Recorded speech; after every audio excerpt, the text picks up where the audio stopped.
What is one step those born into Islam need to take to better understand the meaning of their Islamic identity? Dude, you were really born here, aren't you? Say that in English, man. Well, what is one step those born into Islam need to take? What did he say? What is that? One step? One step those born into Islam. Those born into Islam. Okay, yeah. Need to take to better understand the meaning of their Islamic identity. What's your name? Muhammad. Muhammad. Who's a citizen of England here? Let me give you an example. Such a beautiful question. This is a delicious question. Citizen of England? Everyone else is not a citizen here? Raise your hands, please. Raise your hands, right hands, please. It wasn't. Raise your right hand like this. Yeah. Yeah. And now say, God save the king. So, Muhammad, these people, they were consciously made English. You are subconsciously English. They knew exactly what being English meant because they were tested for it. They were asked questions. And if they couldn't answer the question, they couldn't be English. You know what I'm saying? Now, they had to do a lot of stuff to study and understand what being English is, consciously. And now they're following all the rules of being English, right? On the street, in the malls, in the homes, and everywhere, okay? That's why they know when the council taxes due and how much and what, everything. You were born into it. So you're not going to be that English because you're going to take it for granted. That's the difference between a Sahaba and us. They, from before Islam, they consciously went into Islam and they knew what they were getting into. We were just given Islam without even knowing what it is. Now, difference between these girls and boys who raised their hands because they sworn themselves into England is that they were swearing for the ease of being in England. Understand, let me look at the camera when I say this, the rest of England and America, especially the Canadians.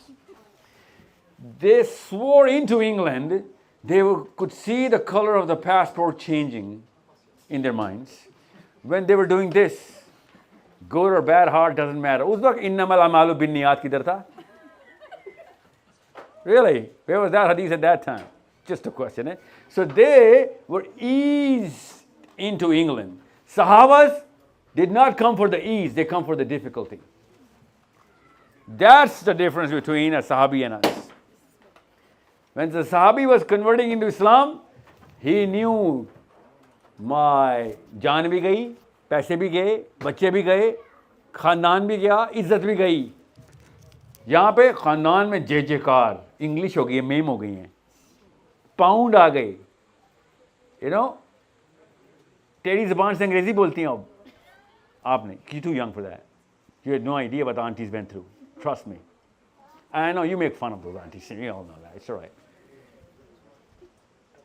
Sahabas saw all blood, death, divorces, dissonance, exiles, their own kids martyred right in front. They see it before even it would happen. They knew when we say, "Oh Muhammad, I believe what you're saying. I believe you're a prophet." That means everything else is gone now. Today could be my last day. That's the psychology of the Sahabi coming into Islam. And these people who were sworn into England, that's the exact opposite of psychology. Because they were in trouble in Pakistan. I'm telling you this right now. Ask these women. एक पाकिस्तानी औरत ने जिसको हर पाकिस्तानी मर्द ने घूर के ना देखा हुआ हो. 35 करोड़ पाकिस्तानियों ने समीना को देखा हुआ है. दर्जी की तरह. यहाँ पे आके इसने कहा इधर भी तो मर्द होते हैं. इधर कोई घूरता क्यों नहीं औरत को? हर औरत अपने शोहर से पाकिस्तान के घर में पूछते, इधर आदमी नहीं घूरते ना? क्या किसके लिए होती है? उसी आदमी को जो कि पाकिस्तान की सारी औरतों को घूरता रहता है. इमेजिन, आपको पहली फीलिंग यही आई थी ना इंग्लैंड आके, ओह माय गॉड, ये तो पर फैला के उड़ सकती हूँ मैं. No one cares. आज़ादी की फीलिंग आई थी ना. या मुश्किलात.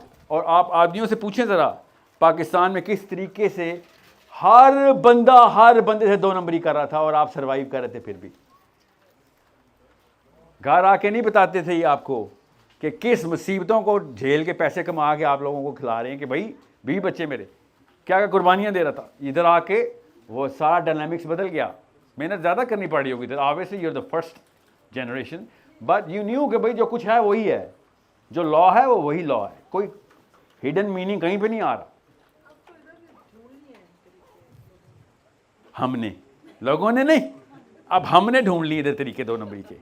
Okay, so what I am saying is, ये आज़ादी की फीलिंग सहाबा को नहीं थी, सहाबा को मुश्किलात की फीलिंग थी। I'll tell you this story about, I'm sorry man, whoever does not understand Urdu, I apologize. I want to tell you the story of this guy for you, Muhammad, for you. This guy who is the friend of Abbas radiallahu anhu, who is the uncle of the Prophet ﷺ. But he converted to Islam way late. Okay, so Abbas used to counsel our Prophet ﷺ out of Islam in the early days, that you know what, why are you putting so much trouble in the area? And this guy from Taif, he's a friend of Abbas. He comes from Taif to Abbas and he says, he looks at the Kaaba and he sees the Prophet ﷺ, Ali bin Abi Talib and Khadija, 3 people. Okay, he says, who is this guy and what is he doing? And the Prophet ﷺ was praying. Prophet ﷺ was praying with Khadija radiallahu anha and Ali bin Abi Talib. Okay, and Abbas says, he's my nephew. So what is he doing? What are they up to? And Abbas says, I think they're praying, man. He comes up with a new concept, this new thing, and he's telling us to leave whatever, but he's praying. Praying to who? Praying to Allah Azza wa Jal, because everybody knew Allah Azza wa Jal. They believed in Allah Azza wa Jal at that time. So this Sahabi, who was a friend of Abbas, he goes back. 12 years later, 18 years later, Taif is conquered, and that man is still alive, and he converts to Islam. He's a Muslim now. And now he is in Medina. And then he's talking to his sahabis, and he says, there was a time, गौर से सुनिएगा, मैं उर्दू में बताऊंगा इसको, फिक्र नहीं करें, मैं नहीं चाह रहा हूँ इस हदीस के बगैर आप जाएं. There was a time when Allah gave me an option to become 1/4 of Islam. There was a time I could have been 1/4 of Islam, and I missed that opportunity. And now that everyone is converting, I am one of the Muslims. It doesn't count for as much as 1/4 of Islam. You know what that means? All of Islam in the universe, I'm 1/4 of it. I am the 4th part of 4 of 3. I'm 1 of 4. This is how the Sahabis looked at Islam. कि अगर मैं उस वक्त मुसलमान हो जाता तो 1/4 इस्लाम मैं होता, 1/4 इस्लाम होता मैं. मगर चूंकि वो ट्रेंड नहीं था तो ट्रेंड, अब मैं ट्रेंड में आ गया हूँ, ट्रेंड सब मुसलमान हो, मैं भी हो गया हूँ. यही हो रहा है यहाँ पे, ट्रेंड में आप मुसलमान हैं. You are Muslim because everyone is a Muslim, man. If everyone was a Christian, I swear to God, you would have been a Christian. If everyone was a communist or an atheist or whatever, you would have been that. So you tell me, how old are you now? 17. You're 17 now, for God's sakes. Come here, stand up. This is, ladies, who's your mother and father? He's not here? That's your father? Okay. This is how old Ali bin Abi Talib was when he was fighting Badr. This is what he looked like. You think Safed Dadi wale Buzurg, Ali bin Abi Talib? No, this is Ali bin Abi Talib when he was fighting Badr. Imagine the real Islam and experience.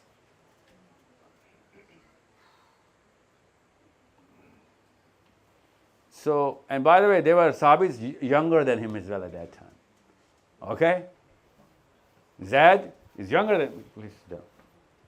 So, what you need to understand is,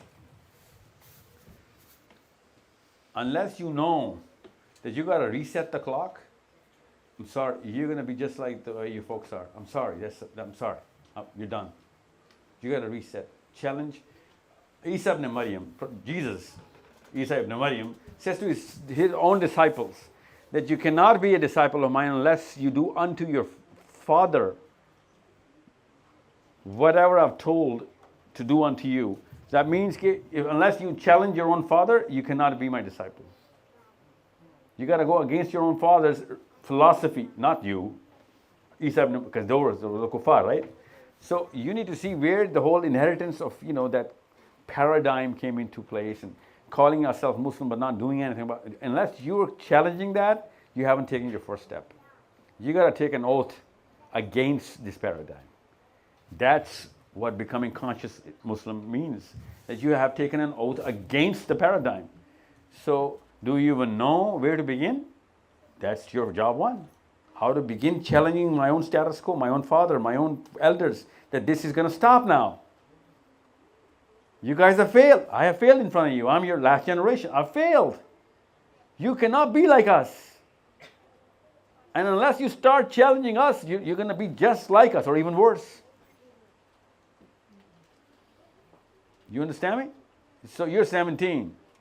Okay? People used to run countries as kings of your age less than 500 years ago. So don't call yourself a child or a kid. You're 17. Every rule applies on you. Start the game, man.